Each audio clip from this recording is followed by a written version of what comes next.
Existen casos sin resolver. Algunos los llaman casos fríos, es decir, esos casos judiciales de naturaleza penal que después de un tiempo aún no tienen una definición clara. No se sabe cuál fue la dinámica exacta y quién cometió ciertos actos, y aún hoy requieren un análisis profundo por parte de la ciencia forense. Y no solo eso. Hay innumerables casos fríos. A veces, el avance de la tecnología permite identificar a los culpables o aclarar las dinámicas.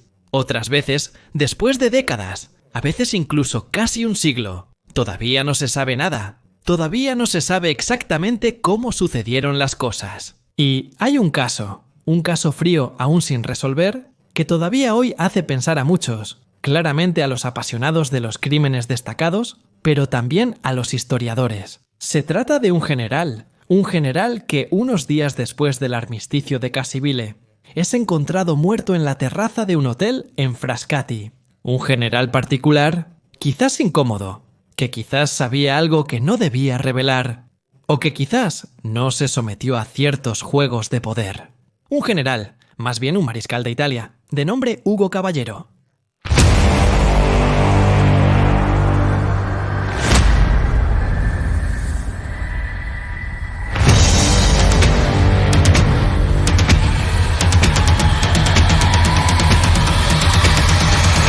Los hechos ocurren, como se mencionó, en Frascati, en ese periodo que va del 12 al 14 de septiembre, 1943. Son días tumultuosos para Italia. A principios de septiembre, en Cassibile, se firma el armisticio entre el Reino de Italia, que unas semanas antes se había liberado del fuerte yugo fascista, y las potencias aliadas. Armisticio que solo se hace público en la noche del 8 de septiembre, y pasará a la historia como el armisticio del 8 de septiembre del 43 Centostia. Un armisticio que provoca muchas consecuencias. La primera, evidente, es la desbandada de las unidades, un poco por todas partes. Fuera de las fronteras italianas, hay unidades que se disuelven por sí mismas, otras que deciden resistir frente a los alemanes, y otras que se unen a las formaciones partisanas. Dentro de las fronteras metropolitanas, en cambio, hay unidades que prefieren esconderse o que siguen un eslogan, que luego se convertirá en el título de una película con Alberto Sordi. Todos a casa. Vete. Vete todos. Basta de guerra. Basta de muertes y devastaciones. Olvidar e intentar reconstruir otra vida, a pesar de que alrededor sea un verdadero desastre. También hay intentos de resistencia de quienes se niegan a entregar las armas. El primer ejemplo es en Roma, en Porta San Paolo, y también a lo largo del camino hacia Tívoli. Las unidades que se oponen a los alemanes que ya habían descendido anteriormente con la Operación Alarico. Está la reconstituida Ariete, están los infantes, están los ingenieros, están los Bersaglieri, y luego están los ciudadanos comunes que toman las armas por primera vez, anticipando lo que será la Guerra de Liberación. En este torbellino, se sabe bien, el rey Vittorio Emanuele III huye de Roma por la noche en un convoy dirigido a Pescara, donde se embarca en una corbeta junto con el jefe de gobierno Pietro Badoglio y parte de la corte. Una corbeta que se dirige al sur, hacia Puglia, buscando el abrazo con los aliados que están desembarcando en esas horas. El jefe de gobierno, Pietro Badoglio, el que ha asumido desde hace algunas semanas el papel de Mussolini, al salir de su oficina ha querido dejar a la vista un documento. Un documento que no ha escrito él, Pietro Badoglio. No, un documento escrito por un ex subordinado suyo, también el mariscal de Italia, pero que las últimas semanas las ha pasado un poco bajo arresto domiciliario, un poco en casa y un poco en Forte Boccea. Ugo Caballero, ese es el nombre del otro mariscal de Italia, efectivamente no vivió bien la caída del fascismo, no porque fuera particularmente devoto al fascismo, aunque con el fascismo había hecho carrera. Después de todo, el título de mariscal de Italia se le había otorgado esencialmente por razones de oportunidad. En África del Norte, dado que teóricamente debía ser superior en rango a Erwin Rommel, el comandante del cuerpo de expedición alemán, lo que luego erróneamente se cree que es solo el Deutsches Afrika Korps, cuando en realidad era la Panzerarmee África. Bueno, Caballero siempre ha sido un hombre hábil. Lo demostró durante la Primera Guerra Mundial como teniente coronel y luego como coronel durante la retirada de Caporetto y en la organización de la resistencia en el Piave, un ámbito en el que había conocido al entonces general Pietro Badoglio, pero también a nivel estrictamente de la estación del poder, aunque no se unió a ningún partido en absoluto, pero reafirmando su fe monárquica. Caballero siempre había logrado avanzar en su carrera. También había renegado de parte de su pasado en nombre de su carrera, incluyendo su pasado como masón. Fue iniciado en Piazza del Gesù, la serenísima Gran Logia de Italia. ¿Pero por qué motivo? Mientras que Pietro Badoglio al día siguiente, del 25 de julio, 43, había hecho carrera política, Ugo Caballero había caído en desgracia. ¿Por qué ese documento lo recuerdan? Hablábamos de un documento dejado a la vista en el escritorio de Badoglio en su oficina en Palazzo Chigi. Ese documento era un memorial escrito algunos días antes por el mismo Caballero, en el que Caballero se atribuía la paternidad de un proyecto de golpe de Estado contra Mussolini. ¿Por qué Caballero había escrito esto? Simplemente porque Caballero había caído en desgracia. Había caído en desgracia mucho antes de la caída de Mussolini. Y cuando Mussolini cae, Caballero es sospechoso de ser un simpatizante fascista, incluso de haber conspirado para organizar un golpe de Estado, para devolver al poder a algunos jerarcas fascistas, sino al mismo Mussolini. Puesto bajo arresto domiciliario, en esa ocasión, Caballero había escrito ese memorial para demostrar, según su versión, que era el autor de un audaz plan que debería haber llevado al arresto o incluso al fusilamiento de Mussolini, y a su reemplazo precisamente con Pietro Badoglio, su antiguo superior jerárquico. Creerlo o no, una boutade de Caballero para acreditarse como antifascista, o un plan real no realizado, solo porque fue precedido por la Orden del Día Grandi. Es difícil, después de casi 80 años, entender cómo fueron realmente las cosas. Lo que es seguro es que uno de los primeros actos oficiales de Pietro Badoglio en el gobierno fue emitir la orden de arresto para Ugo Caballero, quien debido más a su edad que a su papel de senador del reino, había obtenido precisamente el arresto domiciliario. Liberado después de unos días, había vuelto a la cárcel, esta vez a Forte Boccea, por lo tanto, una cárcel militar. E interrogado por un general, el general Giacomo Carboni, quien pronto obtendría la difícil tarea de coordinar la defensa de Roma. Defensa no de los aliados, sino de los alemanes. Una tarea en la que el general Carboni tendría que lidiar con los muchos puntos débiles de un plan improvisado, cojo en ciertos puntos, y huérfano de una división blindada entera, la Centauro II Exdivisión Blindada. Mil sí, lo entendiste bien. Mil como Mil y Mussolini, porque debía ser una división de élite de las camisas negras, armada con material alemán, pero que después de la caída del fascismo, fue reconvertida rápidamente en una división del ejército regular, cuyo comandante, el general Calvi di Bergolo, no garantizaba la fiabilidad política de los milicianos presentes en la división. Carboni le había pedido a Caballero durante su cautiverio en Forte Boccea más detalles sobre sus relaciones con los alemanes, relaciones que Caballero nunca aclaró completamente. Es cierto que hablaba un buen alemán, lo había aprendido hace mucho tiempo, cuando era joven y asistía a la Academia para Oficiales de Modena, pero Caballero tenía una relación, podríamos decir, de amor-odio con los alemanes. Respetaba sin algunos oficiales y detestaba a otros, sentimiento recíproco. El mismo Erwin Rommel lo consideraba un pasapapeles, no un general de campo de batalla.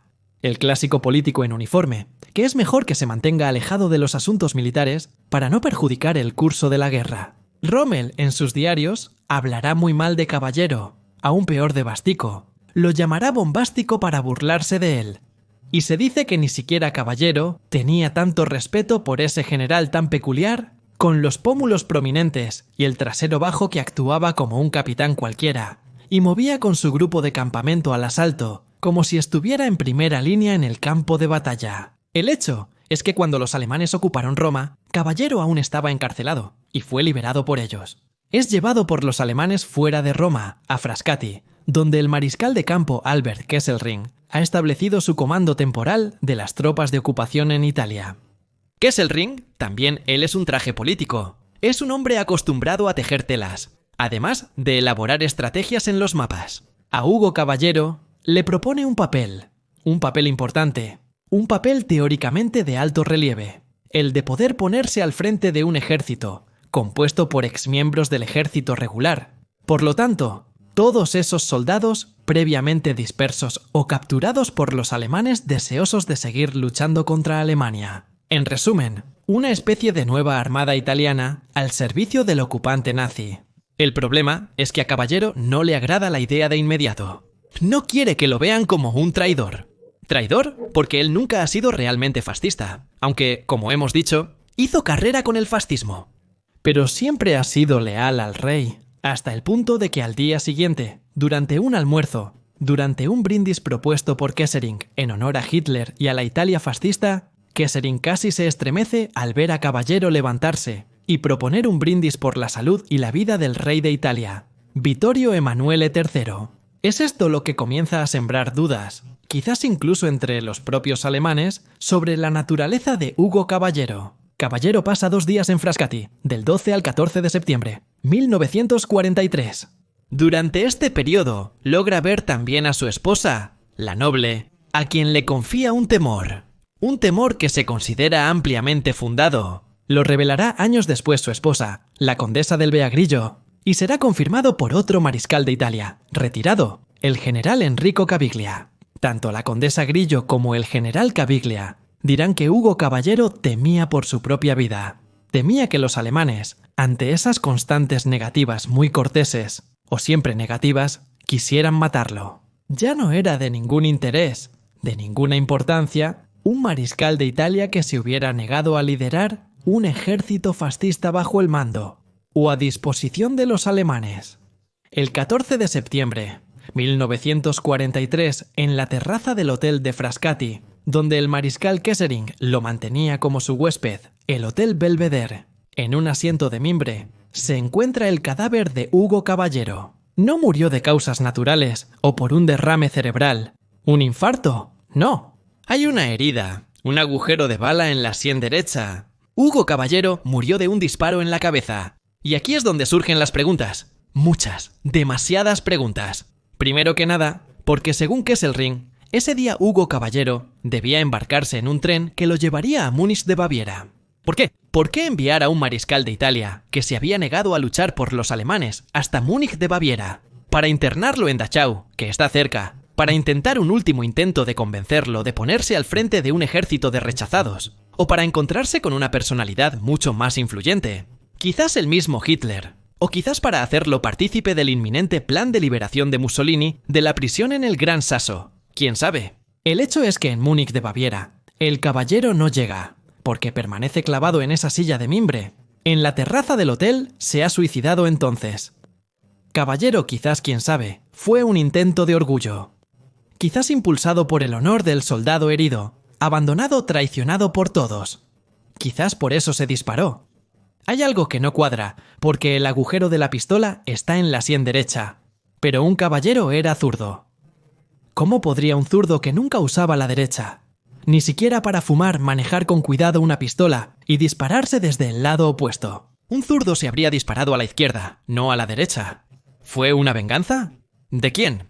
Quizás una venganza por parte de algún alemán que tenía cuentas pendientes con el mariscal Caballero. O tal vez fue una venganza por parte de algún oficial italiano que acusaba de traición a Caballero y no quería seguir a los alemanes. O tal vez porque no creía en su plan para destronar a Mussolini. O tal vez porque Caballero todavía se proclamaba monárquico, a pesar de que el rey había huido. Hay quienes también han pensado en la venganza masónica. Después de todo, Caballero había jurado su pertenencia. Pero hay que decir que el crimen ritual masónico, que retoma el tradicionalmente infligido a Hiram Abiff, quien es considerado por varios estudios el progenitor de la masonería operativa, es diferente. Habría habido un corte en la garganta o un golpe en el corazón. Y si de golpe en la cabeza podía hablar, debería haber sido un golpe en la cabeza central, no en la sien derecha. Y luego, ¿por qué un asesinato masónico? ¿Qué habría hecho Caballero para irritar a una masonería, que por cierto ya había sido ilegal en Italia durante más de 3 lustros, y había sido formalmente disuelta? Entre otras cosas, Caballero pertenecía a Piazza del Gesù, una obediencia que, a través del gran maestro Raúl Palermi, incluso había intentado hacerse amigo de Mussolini para tener un trato preferencial, en comparación con los hermanos del Gran Oriente de Italia, cuyo gran maestro Domicio Torrigiani había terminado en confinamiento, donde había sido golpeado y reducido a la ceguera. Por lo tanto, podemos excluir la pista masónica probable. Pero entonces, ¿cómo murió Ugo Caballero, más allá del golpe en la sien? Si no fue él quien se suicidó, dado que es improbable que un zurdo se dispare desde el lado opuesto, ¿quién lo mató? Kesselring rechaza todas las acusaciones, siempre las ha rechazado, siempre se ha proclamado inocente, siempre ha dicho que quería proteger a Caballero, a quien veía como un amigo además de un colega. Después de todo, ya se habían conocido en África del Norte, y ambos tenían cierta antipatía profesional hacia Rommel. Quizás fueron las SS de Oldman, pero en Frascati no había un comando de las SS en ese periodo. Ni siquiera se puede hablar de partisanos. El 14 de septiembre, 43 no había partisanos en la zona. ¿Fue un crimen impulsivo? ¿Quizás Caballero intentó resistir y alguien de su escolta le disparó? ¿Quién sabe? Aún hoy, y han pasado casi 80 años, el caso de Hugo Caballero es un caso sin resolver. Un crimen sin resolver. Es algo que los historiadores, los entusiastas de los misterios forenses, logran resolver con certeza. No pueden encontrar una clave de lectura precisa. ¿Quién mató a Hugo Caballero? Y sobre todo, ¿por qué? ¿A quién molestaba? ¿Qué intereses afectaría? ¿En qué camino se interpondría? Hay muchas hipótesis, todas más o menos fundamentadas, y todas pueden llevar también por el camino equivocado. Ya no podemos preguntarle nada a quien fue rey. Después de todo, ha estado muerto desde hace mucho tiempo. Es complejo, casi imposible, rehacer el rastro de los militares alemanes en el área. De cualquier manera, ellos ya fallecieron. No hay testigos oculares. Pocos soldados italianos en la zona solo han testificado que vieron llevarse el cuerpo del mariscal de Italia en una camilla. ¿Pero qué se ha hecho? Después de escuchar ese disparo de pistola, solo, sin siquiera gritos o ruidos de lucha, ¿qué pasó? ¿Quién mató? ¿Por qué fue asesinado Uso? ¿Qué se suponía que debíamos hacer con un Bocaval? ¿Qué le pidieron al mariscal de Italia que no podía aceptar de ninguna manera? O tal vez Hugo Caballero era incómodo, muy incómodo, inútil como rehén que fue. Entonces, ¿por qué matarlo? Son todas preguntas que aún hoy no tienen respuesta. Las investigaciones realizadas en varios archivos después de la guerra no han dado resultados positivos. No hay nada que haya aclarado las proporciones de un misterio italiano, el misterio de un militar profesional, hábil político, a veces prisionero antes que de muros de fortalezas, de conspiraciones, que quizás ha sido víctima de un sistema de poder, el sistema de poder romano de los amigos que se convierten en enemigos y de los enemigos que se convierten en amigos, de los celos profesionales, de los celos políticos, de un aliado que se convierte en enemigo y de enemigos que se convierten en coprotagonistas. ¿Quién sabe? Porque ciertamente es que hasta el día de hoy nadie puede explicar por qué Hugo Caballero tuvo que morir.